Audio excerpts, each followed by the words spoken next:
Hello नमस्कार दोस्तों, study आपसे दूर नहीं चैनल में आप सभी को स्वागत है।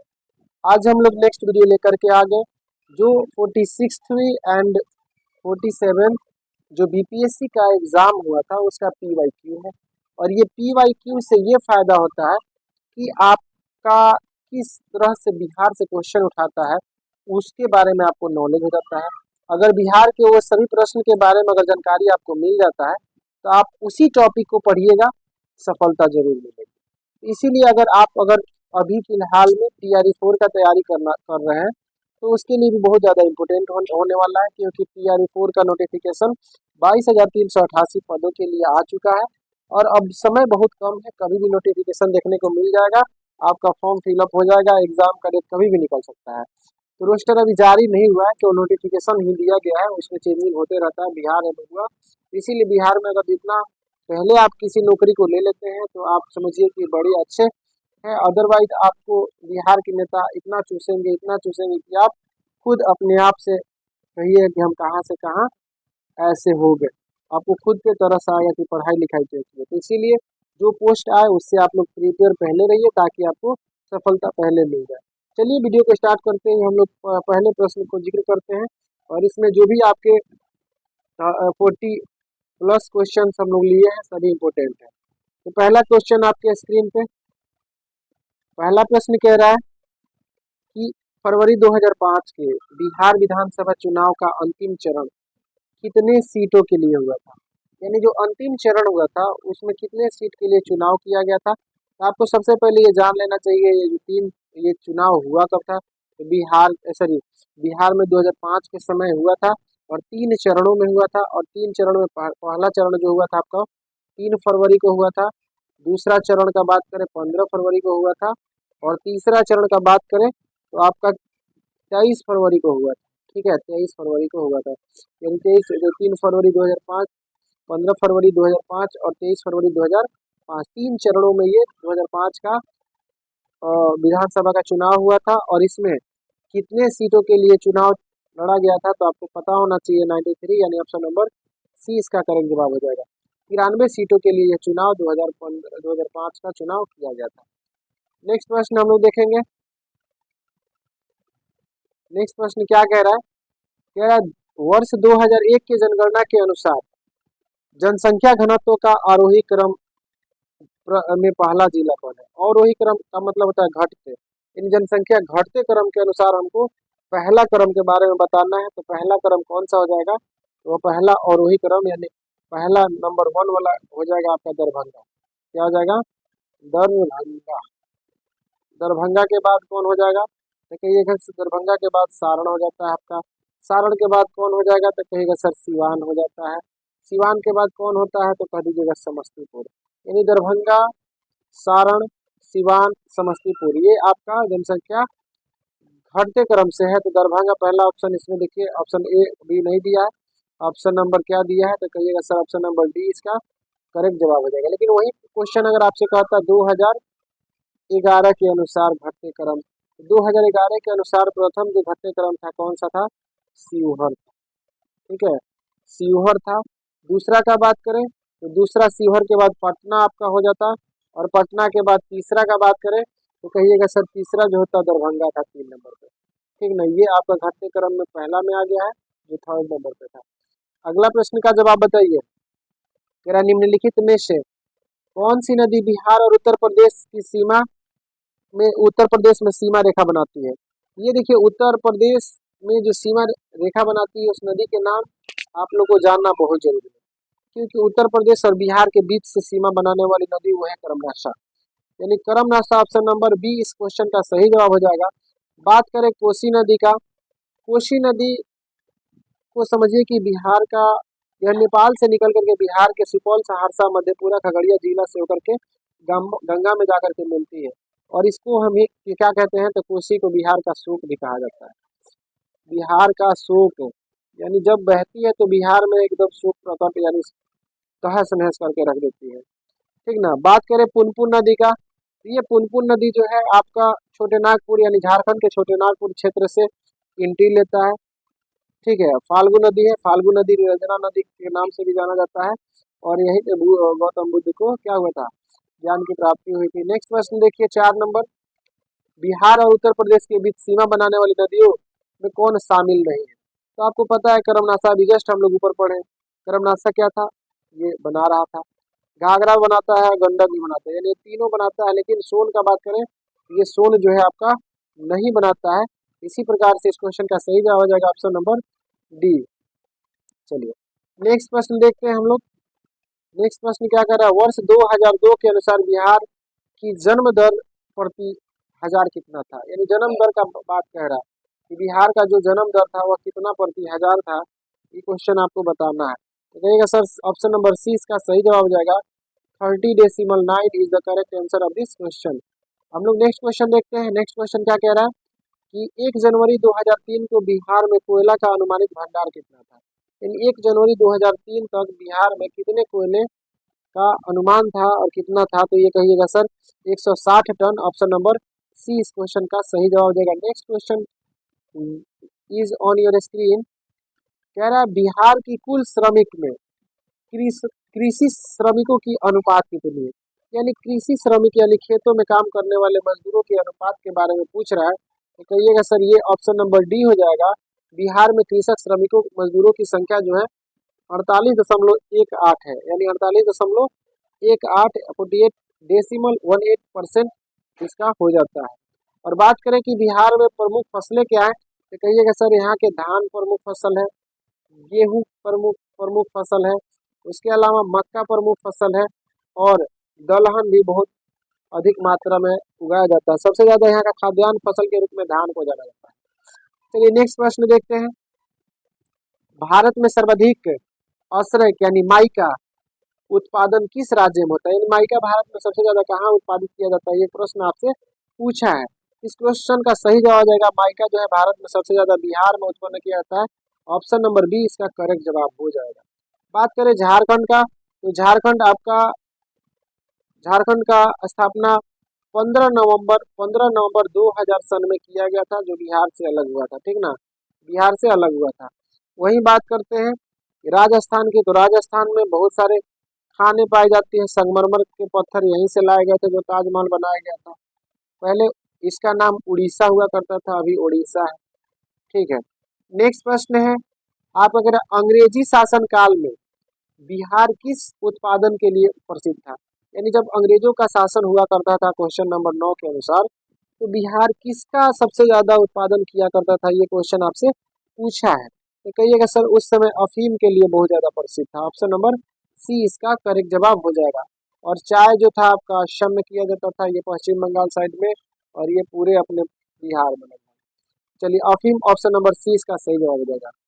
कह रहा 1855 में संस्थाल ने किस अंग्रेज कमांडर को हराया था? ये संस्थालों का युद्ध हुआ था 1855 से 56 में। तो वह कौन सा अंग्रेज कमांडर था जिसे संस्थालों ने हरा दिया था? तो कहिएगा सर ऑप्शन नंबर ए, ये मेजर बोरो थे। इन्हीं को अंग्रेजों ने क्या कर दिया, सॉरी संस्थालों ने क्या कर दिया था, बुरी तरह से पराजित कर दिया था। बात करते हैं अगला हमारे बिहार के शान मान 1857 की क्रांति का जान, ये कौन है? तो बाबू वीर कुंवर सिंह का निधन कब हो जाता है? तो ये अप्रैल 1858 यानी 26 अप्रैल 1858 को इनका निधन हो जाता है 1857 की क्रांति के बाद। और ये आपके जगदीशपुर के जमींदार हुआ करते थे। अंग्रेजों के खिलाफ लड़ने के लिए इन्होंने 1857 की क्रांति में अपना अहम भूमिका दिया, और उस समय इनका उम्र 80 साल हुआ था। तो नेक्स्ट प्रश्न हम लोग देखते हैं।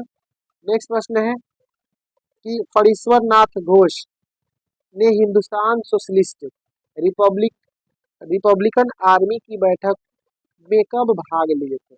यानी फणीश्वर नाथ घोष जो थे हिंदुस्तान सोशलिस्ट रिपब्लिकन आर्मी का बैठक हुआ था, उस समय कब पार्टिसिपेट हुए थे? तो कहिएगा सर सितंबर 1928। सितंबर 1928 ऑप्शन नंबर बी इसका करेक्ट जवाब हो जाएगा। अगला प्रश्न कह रहा है, अगला प्रश्न आपके स्क्रीन 1947 में भारतीय राष्ट्रीय कांग्रेस के दिल्ली अधिवेशन की अध्यक्षता किसने किया था? यानी भारतीय राष्ट्रीय कांग्रेस का 1947 में जो अधिवेशन हुआ था उसकी अध्यक्षता करने वाले व्यक्ति का नाम पूछा है। तो कहिएगा सर ये हमारे भारत के प्रथम राष्ट्रपति थे जो डॉक्टर राजेंद्र प्रसाद इनका नाम होता है। ऑप्शन नंबर सी इसका करेक्ट जवाब हो जाएगा। क्वेश्चन पूछ भी सकता है। महात्मा गांधी भारत के महापुरुषों में से एक थे जो भारत को आज़ादी दिलाने के लिए मतलब एड़ी चोटी का जोर लगा दिया। ये आपके भारत के प्रथम प्रधानमंत्री हो गए, ये आपके गृह मंत्री हो गए, और बात रहा ये इन्हें सरदार वल्लभ भाई पटेल को लौह पुरुष के नाम से भी जाना जाता था। ये भारत के राष्ट्रपति हुआ करते थे प्रथम। नेक्स्ट प्रश्न है, भारतीय राष्ट्रीय कांग्रेस का 1922 यानी 1922 का अधिवेशन बिहार के किस शहर में हुआ था? यानी 1922 में जो अधिवेशन हुआ था वो बिहार के गया जिला में हुआ था। ऑप्शन नंबर सी इसका करेक्ट जवाब हो जाएगा। और ये सभी प्रश्न आपके बीपीएससी और बिहार पुलिस असर का है, बहुत ही इंपॉर्टेंट क्वेश्चन। नेक्स्ट क्वेश्चन है, भारतीय राष्ट्रीय कांग्रेस का 1937 ईस्वी का अधिवेशन बिहार के किस शहर में हुआ था? क्वेश्चन नंबर 15 का सही जवाब हो जाएगा ना ही ये पटना में हुआ था ना ही गया में। पटना और गया में नहीं हुआ था तो हुआ कहाँ था? तो कहिएगा सर ऑप्शन नंबर इसका सी सही जवाब हो जाएगा, भागलपुर में हुआ था। और भागलपुर किस लिए फेमस है? तो सिल्क के लिए, दूसरा कतरनी चावल के लिए, तीसरा बात करें तो क्या बताइए आप? और भागलपुर में क्या मिलता है? जर्दालू आम। ऑप्शन नंबर सी इसका करेक्ट जवाब हो जाएगा। नेक्स्ट प्रश्न का जवाब बताइए। क्या रहा? 1930 में सविनय अवज्ञा आंदोलन के दौरान बिहार का कौन सा शहर कई महीनों तक अंग्रेजों के शासन से मुक्त रहा? यानी 1930 में जो सविनय अवज्ञा आंदोलन हुआ उस समय बिहार का वह कौन सा एक शहर था जो अंग्रेजों के शासन से क्या रहा? मुक्त रहा, अंग्रेज वहां पे नहीं आते थे। तो चतरा हो जाएगा। Option number D is the correct answer. Next प्रश्न कह रहा है, जनसंख्या के दृष्टि से भारत में बिहार का कौन सा स्थान है? देखिए, जनसंख्या के दृष्टि से अगर बात करें 2001 में भी वही था सेम डाटा, और 2011 में भी आपका सेम डाटा था। कौन सा डाटा? तो तीसरा स्थान था। अब बात करिएगा कि सर तीसरा स्थान पे तो बिहार था, तो बताइए पहला स्थान पे कौन था? तो पहला स्थान पे हो गया आपका यूपी, और दूसरा स्थान पे हो जाएगा आपका महाराष्ट्र, यानी महाराष्ट्र। ठीक है, महाराष्ट्र। और तीसरा आपका बिहार। ये भी क्वेश्चन पूछ सकता है कि बिहार का जो आपका अभी तत्काल जो अनुमानित यानी ऑफिशियल जनसंख्या है तो कहिएगा 10,40,99,452 लोग अभी बिहार के जनगणना 2011 के अनुसार है। और वही बात करते 2001 के अनुसार तो 8 करोड़ के समथिंग में था। चलिए नेक्स्ट प्रश्न हम लोग देखते हैं। आपका कह रहा है बिहार किस किस धर्म के अनुयायियों के लिए प्रमुख केंद्र था? देखिए, मुस्लिम के लिए नहीं था, और ना ही आपका ईसाई के लिए था, और ना ही फारसी के लिए था। तो था किसके लिए? जल्दी बताइए। ये था किसके लिए? तो कहिएगा सर ये जो बिहार जो था ये प्रमुख रूप से सिख और बौद्ध के लिए जाना जाता है। बिहार सिख के लिए और बौद्ध के लिए और जैन के लिए प्रमुख केंद्र था अनुयायियों के लिए। ऑप्शन नंबर बी इसका करेक्ट जवाब हो जाएगा। तो बात करें बुद्ध धर्म के संस्थापक कौन थे? तो कहिएगा सर मुख्य रूप से गौतम बुद्ध को जाना जाता है। जैन धर्म महावीर स्वामी को, ऐसे तो ऋषभ देव थे लेकिन प्रमुख रूप से महावीर स्वामी। सिख धर्म के कमेंट करके बताइए, गुरु नानक हो जाएंगे। चलिए नेक्स्ट क्वेश्चन आपका है, झारखंड बिहार से कब अलग हुआ? तो अभी जस्ट हम बता चुके हैं, यह 15 नवंबर 2000 सन में क्या हुआ? बिहार से अलग हुआ। ऑप्शन नंबर बी इसका करेक्ट जवाब हो जाएगा। अगला प्रश्न कह रहा है बिहार की प्रसिद्ध चित्रकला शैली कौन सी है? ये आपके मधुबनी पेंटिंग हो जाएगा। ऑप्शन नंबर सी इसका करेक्ट जवाब हो जाएगा। चलिए अगला प्रश्न का जवाब बताइए कि बिहार विधानसभा में वर्तमान कितने सीटें हैं? देखिए, विधानसभा का बात कर रहा है तो विधानसभा में आपके 243 सीटें हैं। अगर विधान परिषद का बात करता तो विधान परिषद में आपका 75 सीटें हो जाता। लोकसभा का बात करता तो आपका 40 सीट हो जाता। वहीं राज्यसभा का बात करता तो 16 सीटें हो जाती। और बात करें बिहार के वर्तमान सीएम कौन है? तो सम्राट चौधरी हो जाएंगे, ठीक ना। और गवर्नर आपको बताइए, हुसैन साहब का नाम बताइए। चलिए नेक्स्ट क्वेश्चन है, हुसैन साहब थे, बहुत लंबा उनका नाम है, ब्रिगेडियर साहब। बिहार प्रांतीय किसान सभा का गठन कब किया गया था? यानी बिहार प्रांतीय किसान सभा जो बनाया गया, आयोजित किया था, इसका गठन जो किया गया था मार्च 1929 में। मार्च 1929, ऑप्शन नंबर ए इसका करेक्ट जवाब हो जाएगा। नेक्स्ट प्रश्न, इंडिका। इंडिका में किस नगर के प्रशासन का वर्णन मिलता है? यानी इंडिका जो है आपका लिखा हुआ मेगास्थनीज का पुस्तक है, और इसमें किसके बारे में जिक्र किया गया है, ये क्वेश्चन आपसे पूछा है, तो कहिएगा sir Pataliputra, option number C इसका सही जवाब हो जाएगा। ये आपके चंद्रगुप्त मौर्य के शासनकाल में लिखा गया था। तृतीय बौद्ध संगति कहाँ आयोजित की गई थी, ये क्वेश्चन आपको बताना है, तो कहिएगा सर पाटलिपुत्र में। प्रथम कहाँ हुआ था, तो राजगीर में हुआ था। द्वितीय कहाँ हुआ था, तो वैशाली में हुआ था। तृतीय कहाँ हुआ था, तो तृतीय क्वेश्चन पूछा पाटना। चतुर्थ का बात करें तो ये आपके कुंडलवन कश्मीर में हो जाएगा। और शासन का बात करें, इसके समय अजात शत्रु हुआ करते थे, इसके समय कालाशोक, इसके समय अशोक, और इसके समय कनिष्क हो जाएंगे। और सन ईस्वी का बात करें तो 483 ईसा पूर्व में पहला, दूसरा हो जाएगा 383 ईसा पूर्व में, तीसरा हो जाएगा 250 ईसा पूर्व में, और चौथा हो जाएगा प्रथम शताब्दी ईसा पूर्व में। चलिए यहाँ पटना यानी पाटलिपुत्र या अजीमाबाद कहिए, पाटलिपुत्र कहिए, अजीमाबाद, पाटलिपुत्र, कुसुमपुर, पुष्पपुर, इनका सभी नाम है। को सर्वप्रथम राजधानी किसने बनाया था? यानी पाटलिपुत्र को राजधानी बनाने वाले व्यक्ति कौन थे? तो ये आपके उदयन हो जाते हैं, ये हर्यक वंश के शासक थे। और हर्यक वंश के संस्थापक पहले शासक ये, और दूसरे शासक आपके अजात शत्रु हो जाते हैं, और तीसरे शासक आपके ये थे, इनके पुत्र थे, अजात शत्रु के पुत्र थे, और इससे पितृहंता वंश के नाम से भी जाना जाता है। अशोक जो थे आपके मौर्य वंश से संबंधित थे, और चंद्रगुप्त मौर्य तो मौर्य वंश के संस्थापक थे। बिंबिसार आपके हर्यक वंश के संस्थापक, ऑप्शन नंबर सी इसका सही जवाब हो जाएगा। नेक्स्ट प्रश्न बताइए, अशोक के शिलालेख में मुख्यतः किस भाषा का प्रयोग किया जाता है? यानी अशोक का जो शिलालेख था उसमें सबसे ज्यादा आपका संस्कृत और पाली तो आपका हो जाएगा गौतम बुद्ध का, हो जाएगा आपका प्राकृत, यानी प्राकृत, ऑप्शन नंबर सी इसका करेक्ट जवाब हो जाएगा। यानी सबसे ज्यादा अशोक के शिलालेखों में प्राकृत भाषा का जिक्र देखने को मिलता है। नेक्स्ट क्वेश्चन है, मेगास्थनीज ने भारतीय समाज को कितने श्रेणियों में विभाजित किया था? यदि मेगास्थनीज जब आया तो भारतीय समाज को कहा 7 वर्गों में बांटा था, 7 पूरी अभी भी चलता है। चलिए, चीनी यात्री हेंग सांग हर्षवर्धन के शासनकाल में आए थे, बिहार के किस विश्वविद्यालय का अध्ययन किया था? ये हेंग सांग जो आया था हर्षवर्धन के शासनकाल में आया था, ठीक है, यात्रियों के राजकुमार के नाम से जाना जाता है हेंग सांग, ठीक है, चीनी यात्री था, यह चीन से आया था। तो यह किस विश्वविद्यालय में आया और प्रोफेसर भी वहां पे रहा था? तो आपको बता दें, ये नालंदा विश्वविद्यालय जिसे कुमार गुप्त ने अपने शासनकाल में इसकी स्थापना किया था। चलिए अगला क्वेश्चन का सही जवाब बताइए, बिहार पेंटिंग चित्रकला प्रसिद्ध विद्या कौन सा है? तो मधुबनी, आपको ये तो क्वेश्चन रिपीट हो गया है, ऑप्शन नंबर बी इसका करेक्ट जवाब हो जाएगा। नेक्स्ट क्वेश्चन देखिए, लोकनायक के नाम से किसे जाना जाता है? तो आपको बात पता होना चाहिए, लोकनायक के नाम से वही एक व्यक्ति थे जिन्हें संपूर्ण क्रांति का नेता कहा जाता था, जेपी नारायण, जयप्रकाश नारायण, इसका सही जवाब हो जाएगा ऑप्शन नंबर सी। बात करें तो ये भारत के प्रथम राष्ट्रपति हुआ करते थे, बिहार के प्रथम सीएम हुआ करते थे। कर्पूरी ठाकुर के बारे में कौन नहीं जानता है।